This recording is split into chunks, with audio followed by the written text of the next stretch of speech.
मैं आपको उन तमाम मुकद्दसात का वास्ता देता हूँ जिनकी आप परस्तिश करते हैं। मुझे उसके मुतालिक बताइए, मैं आपसे इल्तिजा करता हूँ। आराम से। इस तरह तो मैं तुम्हें यूसुफ के मुतालिक कुछ नहीं बता पाऊंगा। तुम बेख्तियार होकर सबको बाखबर कर दोगे।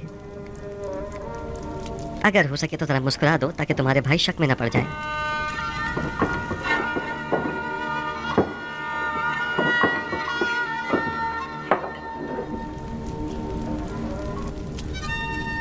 देख रहे हैं कि मैंने खुद पर काबू पा लिया है। खुदा आप तो कुछ बता दीजिए जनाब। बताइए, यूसुफ कहाँ है? यही है। यहाँ मौजूद अफराद में से एक यूसुफ है।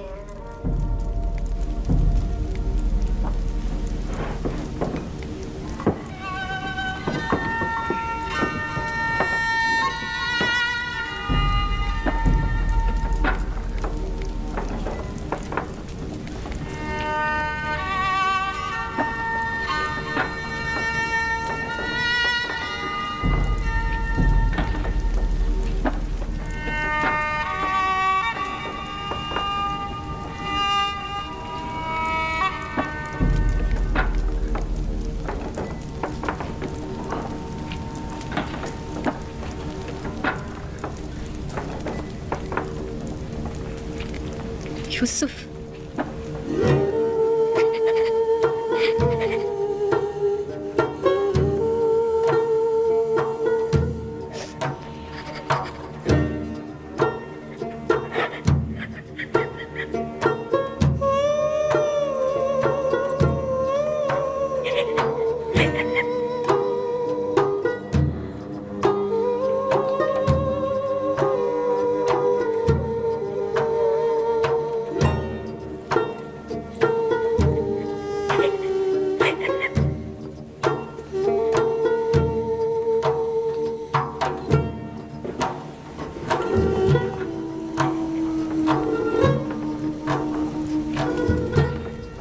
आली जनाब, खुद पर काबू रखें। ऐसा ना हो ये लोग सब समझ जाएं।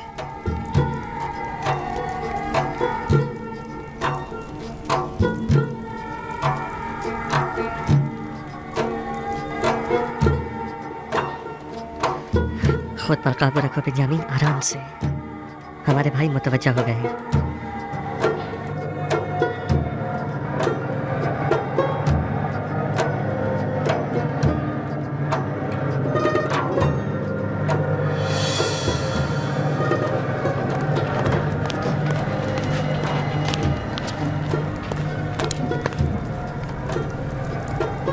क्या हुआ? क्या पागल हो गए हो? अजीज मिस्र के सामने इस तरह हंसने और रोने से क्या मतलब है तुम्हारा? अजीज मिस्र ने जब बाबा के मुतालिक पूछा तो बाबा की ज़ईफ़ी और बीमारी का जिक्र करते हुए मुझे रोना आ गया। और वो हंसी किस लिए थी?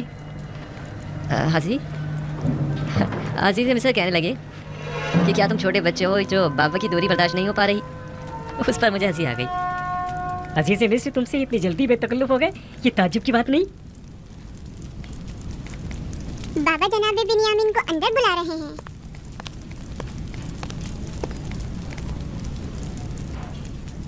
जनाब यूसुफ ने अपने बेटे इब्राहिम को भेजा है आपको बुलवाने के लिए। कहाँ? उन्हें तुमसे क्या काम हो सकता है? मुझे क्या मालूम, जाऊंगा तो पता चलेगा ना। अब मैं जाऊं? मैं यकीन से कह सकता हूँ कि जरूर कुछ ऐसा होने वाला है जिससे हम सब बेखबर हैं। लावी, तुम तो इतने बदगुमान नहीं हुआ करते थे। बाबा की बातें याद है ना तुम्हें? कहा था कि अजीज मिस्र की मेहमान नवाजी, सिक्कों का गंदम की बोरी में रखना और बिन्यामीन को मिस्र बुलाना ये कोई साजिश हो सकती है। और मुझे आज का ये वाकया इसी साजिश की एक कड़ी मालूम होता है। खुदा करे मेरा ये खदशा गलत साबित हो।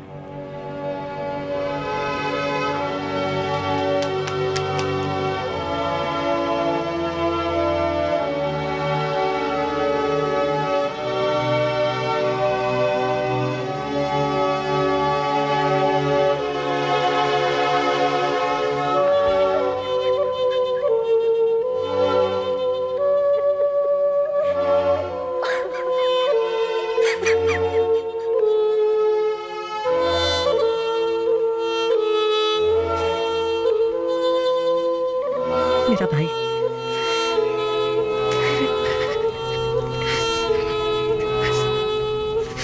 शुक्र है उस खुदा अजीम व मेहरबानी का। मैं खुदा का निहायत सिपासगुजार हूँ।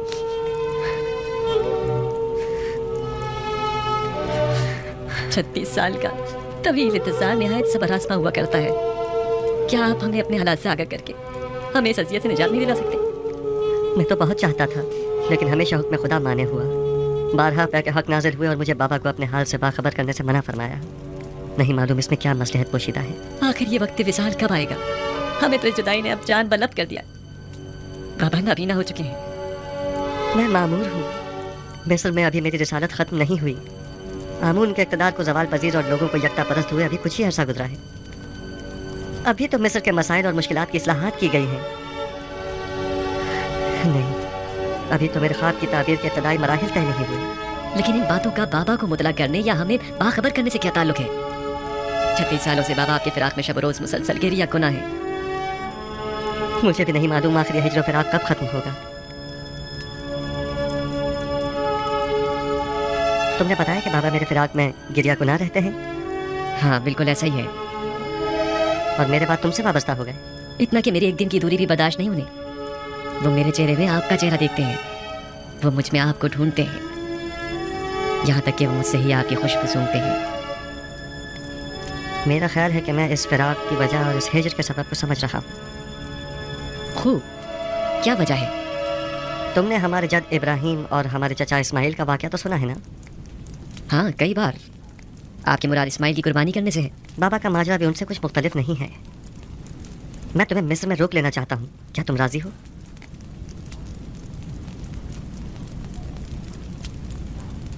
हाँ, अगर बहुत ज़रूरी है तो रुक जाऊँगा। मुझे तो आपका हुक्म बजा लाना है, पैगंबर खुदा की हैसियत से भी और अजीज़ मिस्र की हैसियत से भी। तुम्हें यहाँ रोकने की दो वजूहात हैं। अव्वल यह कि हिज्र फिराक के अख्ताम के लिए हम दोनों इस्माइल की बाबा को कुर्बानी देनी होगी, और ये तभी मुमकिन है कि जब बाबा हम दोनों से दस्तबरदार हो जाएं। और दूसरी ये कि हमारे भाइयों को तौबा करनी होगी। तुम्हारी हिफाजत और निगहदारी में कोताही बरतने की तौबा, तुम्हें गंवा देने की तौबा, तौबा खयानत करने की अमानत में, और तुम्हारी निगहदारी में कोताही बरतने की तौबा।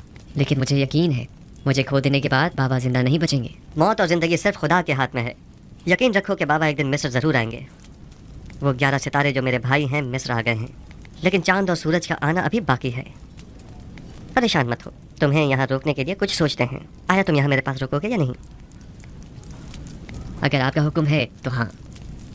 अब भाइयों के पास वापस जाओ, उन्हें शक नहीं होना चाहिए। अगर वो पूछें तो कह देना कि अजीज़ मिस्र बता रहे थे कि हमारा सामान तैयार है, हम लोग चाहें तो सुबह निकल सकते हैं। जी बेहतर। खुदा तुम्हारे साथ। खुदा निगहदार।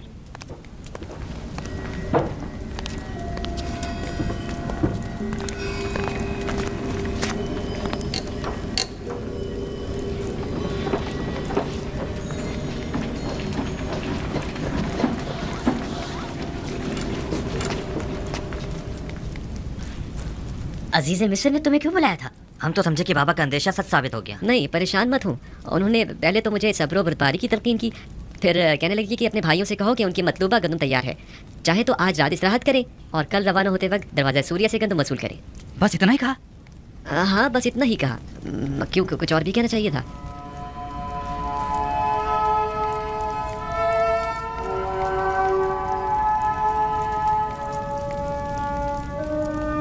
खुदाया, मैं अपने भाइयों को तौबा करवाने और बाबा के दिल से अपने भाई की मोहब्बत निकालने के लिए बिन्यामीन को यहाँ अपने पास रोकना चाहता हूँ। लिहाजा बिन्यामीन को यहाँ रोकने के सिलसिले में मेरी रहनुमाई फरमा।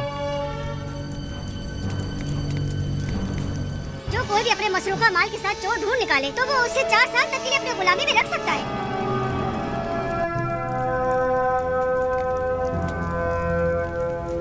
बिन्यामीन को रोकने का कोई हल मिला? निगहबान, जी आली जनाब। मालिक और निबी साहब को यहाँ बुला कर लाओ। इताअत आली जनाब।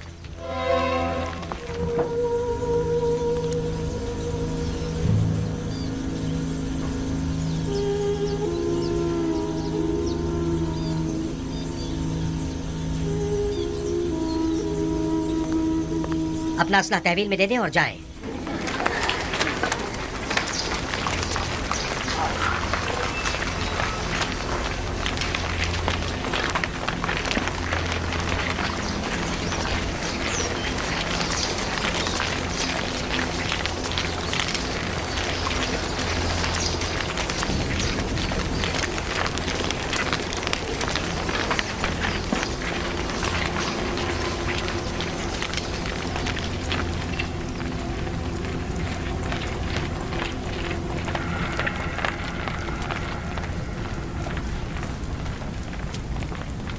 ठहर जाएं।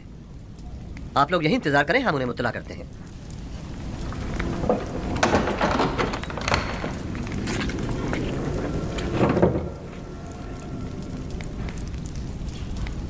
आ गए वो लोग? हमने उन्हें कहा है कि देखो कोशिश करते हैं, उम्मीद है वो आपको मिलने की इजाजत दे देंगे। वो सब लोग इस वक्त दरवाजे के पीछे खड़े हैं, इजाजत हो तो अंदर ले आओ। उन्हें हमारे इस खेल की भिनक तो नहीं पड़ी ना? नहीं, बजाय तो उन्हें इस तमाम वाक़े पर यकीन आ गया है। बेंयामीन को यहाँ से ले जाएं